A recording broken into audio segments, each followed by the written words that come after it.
Nosotros a lo mejor somos como unos 8 o 10 que están orando por mi madre. Pero hermano, ella, por la honra y gloria de Dios, Dios la sacó de esa prueba. Y no con eso, al siguiente año vuelve el tumor y otra operación. Esa fue aquí en Austin. Después, como a los 2 años, le detectan cáncer. Entonces ha sido un proceso para ella, pero en cada uno de esos procesos, hermano, uno está adquiriendo fortaleza. Por eso, confiar en Dios. Si usted me dice, yo no vengo a perder el tiempo. Yo les he dicho a muchas personas, yo tengo 2 trabajos: o quedarme en la casa descansando o ponerme a trabajar, irme a trabajar. Pero hay muchos que a la iglesia a veces la agarran por costumbre, por pasatiempo, y no es un pasatiempo, hermano. La iglesia no es un pasatiempo, es algo serio que se tiene. Ahora, cuando hablamos de iglesia, pues se ha tomado también eso, porque la Biblia menciona iglesia como a nosotros mismos, la iglesia de Cristo. Este es el lugar, es el templo, donde adoraban los judíos, iban al templo a adorar. Ahora, Pablo le dice, ninguno tenga en poco tu juventud, sino sea ejemplo de los creyentes. Entre nosotros, entre los mismos creyentes. ¿Por qué? Porque muchas veces entre nosotros mismos, hermano, somos muy duros para juzgar. No tenemos misericordia. A veces nos paramos aquí, predicamos el amor, pero no lo tenemos. Los jóvenes, ahorita yo les he dicho en mi clase, y nunca, ¿verdad?, para avergonzarlos ni para nada, sino para motivarlos, que sigan adelante. Son jóvenes, a veces va a haber errores que van a cometer. ¿Por qué? Porque no le dan el empeño que debe de ser en cuanto al estudio de la escritura. Uno como maestro, ¿verdad? A veces yo le he dicho aquí, 1 hora no es suficiente para poderles enseñar toda una clase. Pero esa hora aprovecharla al máximo para poderles dar que Dios obre en su corazón. Pero lo principal es nosotros como padres, darles en la casa ahí la palabra, el buen ejemplo, el buen comportamiento. ¿Cómo nos comportamos? ¿Qué es lo que ven en nosotros como padres? A veces nosotros, como cualquier matrimonio, tiene a veces ahí enojos o algo, pero que no llegue a insultos, a gritos. ¿Por qué? Porque los hijos están viendo todo.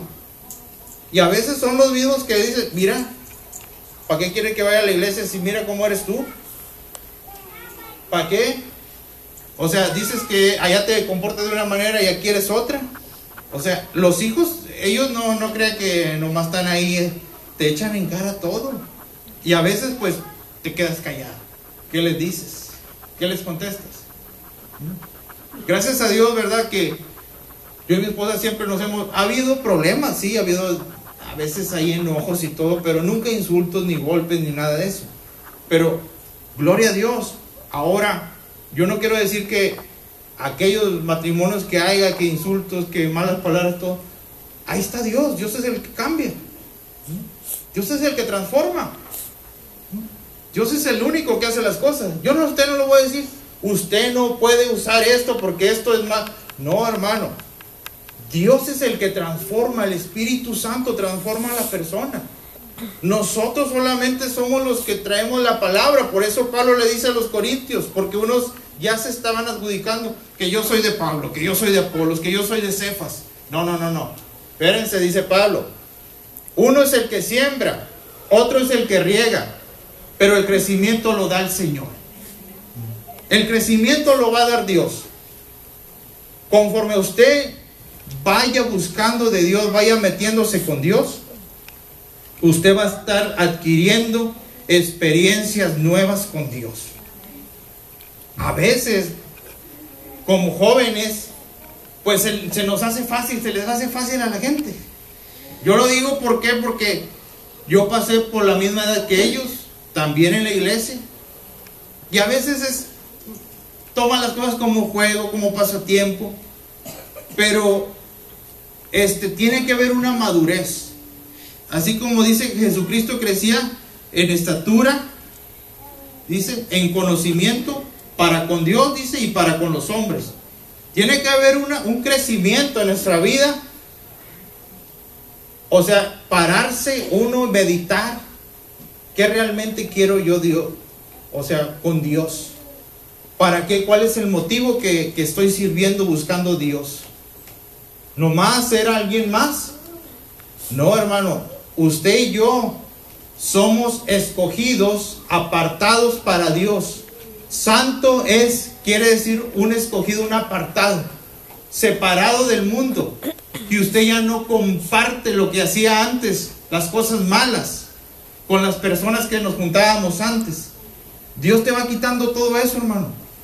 A veces si la gente que nos rodeaba antes, lo digo por mi persona, a mí me gustaba tomar, o sea, yo tomaba. Yo cuando vine a los pies de Cristo, hace ya casi 7 años, más de 6 meses casi tomando todos los días, menos sábado y domingo, fíjese, pero todo entre semana tomando.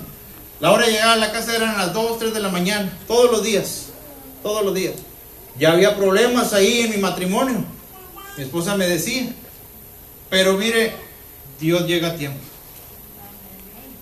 Puso una persona que me habló de Cristo, y desde que ella me habló, esa persona, esas palabras estaban en mí, hasta que yo fui a la iglesia ahí donde él se congregaba. Ahí me reconcilié con el Señor. Ya mi vida fue diferente. Entonces yo les compartí a esas personas con las que yo convivía del evangelio. Ellos no querían nada. Ellos se alejaron de mí porque ya no compartía con ellos. Entonces, hermano, el ser un buen ejemplo en cuanto a la conducta, claro que nos beneficia y beneficia a otras personas. En palabra dice conducta, el amor. Dice que el amor cubrirá multitud de pecados. La palabra lo dice. Por haberse también multiplicado la maldad, el amor de muchos se iba a enfriar. Ahorita, hermano, ¿cómo está la maldad? ¿Cree que este mundo vaya a cambiar? ¿Vaya mejorando?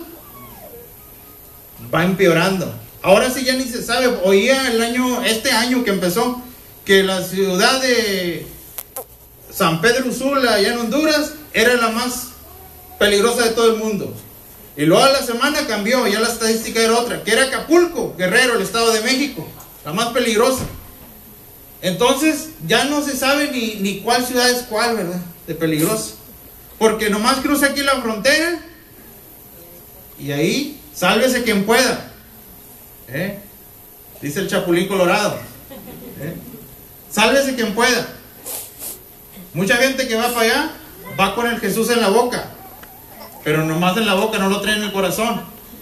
Tiene que tener en el corazón. ¿Por qué? Porque Dios es el que va quitando todo estorbo. Hay testimonios de hermanos que han ido para allá y han regresado. ¿Por qué? Porque confían en Dios. Dios es el que nos guarda. Dice que el ángel de Jehová acampa alrededor de los que le temen y que los defiende. Ahora, nosotros, ¿verdad? Ese amor ya fue dado, ya lo tenemos, pero muchas veces el hombre es egoísta, hermano. Por naturaleza es egoísta. Nomás quiere todo para mí y nada para allá. Y se me sobra, les doy. Pero no es como Walter, que todo lo que me sobra, ¿verdad? No.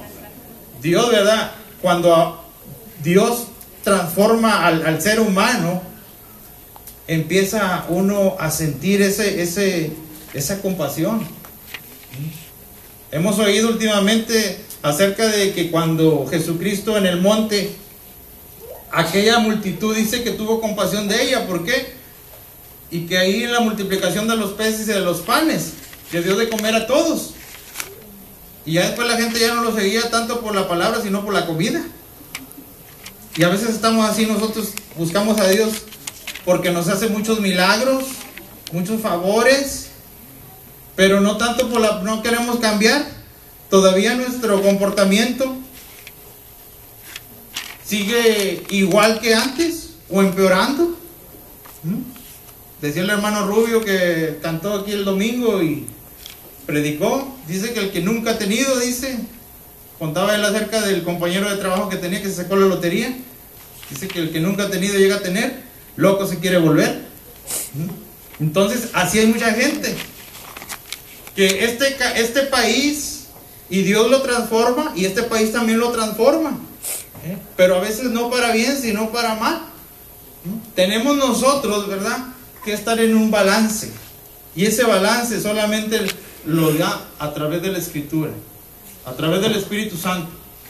Cuando usted conoce al Espíritu Santo, ayer oía a un hombre predicando, y decía este hombre acerca del Espíritu Santo, de que muchos lo han confundido con el hablar en lenguas, la llenura. Y él decía, no es malo, porque dice, y mencionaba ahí en Corintios los dones, ¿verdad? Y el hablar en lenguas son para edificación de la iglesia. Y luego se iba al libro de los Hechos, cuando vino el derramamiento del Espíritu Santo del día del Pentecostés, ¿verdad? Entonces, ahí da la explicación, dice, pero hay otro, mencionaba él ahí, un autor de un libro, dice que lo menciona como el fruto. La llenura del Espíritu Santo es el fruto: el amor, el gozo, la paz, paciencia, benignidad, bondad, fe, mansedumbre y templanza. Ahí la llenura, dice, es cuando está la perfección del cristiano. Ahí es cuando está realmente ese Espíritu Santo fluyendo en la persona. Dice, el hablar en lenguas es un don que se dio para edificación de la iglesia. Pero dice, lo ha tomado, dice, mucha gente como que ya es una llenura solamente hablar. Pero dice, vemos el comportamiento de muchos de ellos como que no, sino sin amor, sin gozo, sin la paciencia, sin la mansedumbre, sin la templanza. Entonces, tenemos que, dice, vernos nosotros ahí en esa llenura, pero con ese fruto que dice la Escritura. Dice, ahora, preguntaba, ¿cuántos frutos tenemos? ¿3, 2, 1 o ninguno? Tenemos nosotros que autoevaluarnos nosotros mismos.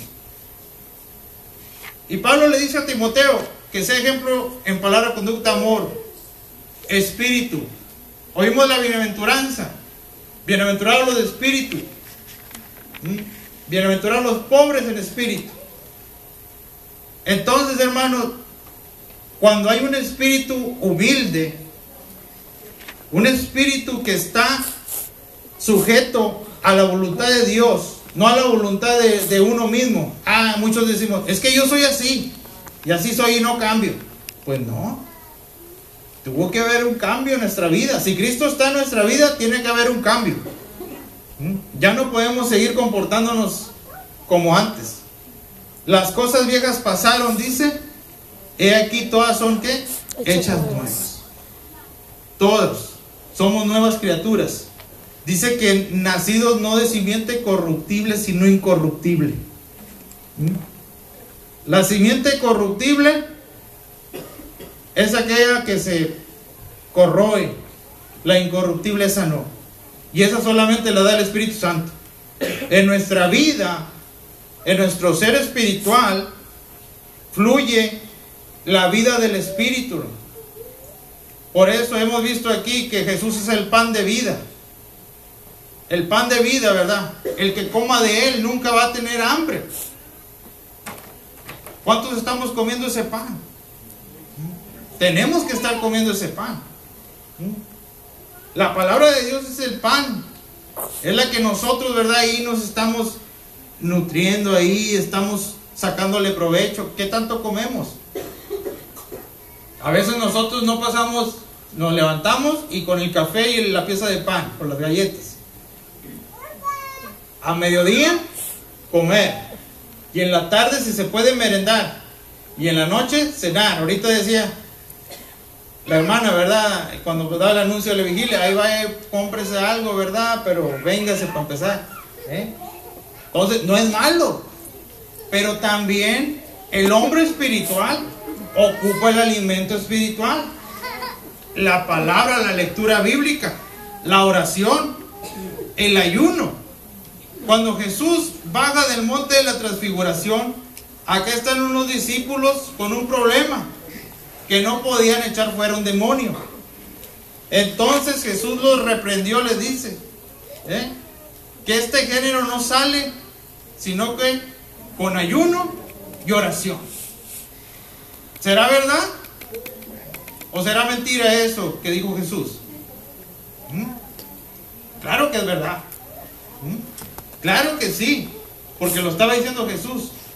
Pero nosotros, ¿verdad? Cuando se nos presente una situación de esa, ¿qué vamos a hacer? Espérame, voy a ir a ayunar allá una semana y después vengo a echarte el demonio. No, ya para ese tiempo ya lo mató. Dice Jesús, dice la palabra, ¿verdad? Que ese era un espíritu que tenía de suicidio, porque a veces dice el Padre, cuando viene con Jesús, los discípulos tuyos no pudieron echar fuera, dice, el espíritu de mi hijo. Entonces dice, a veces lo avienta, dice, en agua, y en otras veces lo avienta en el fuego. Cuando viene Jesús, solamente, ¿qué dice? Dice que lo reprendió y salió, quedó libre. Cuando uno, ¿verdad? El cristiano, tu hijo de Dios, tiene que estar siempre fortalecido en la palabra de Dios, en la oración. El que va a echar fuera al demonio no va a ser uno, va a ser Jesús. A través del Espíritu Santo. ¿Y qué dijimos que era el Espíritu Santo? El hablar lenguas es parte, pero también lo principal es el fruto. Pero si uno anda mal, ¿a poco va a echar fuera al demonio? ¿Se va a endemoniar también? ¿Va a estar peor? ¿Va a andar todo endemoniado de ahí? Ya no va a ser uno, va a ser dos endemoniados. Ahora sí, háblenle, ¿verdad? A ver a quién. Entonces, hermanos y jóvenes, el servir a Cristo no es cualquier cosa, es un privilegio. Es algo que nos tiene que motivar. A veces nosotros como padres tenemos nuestros hijos. Yo tengo una hija y no es fácil, hermano, se batalla.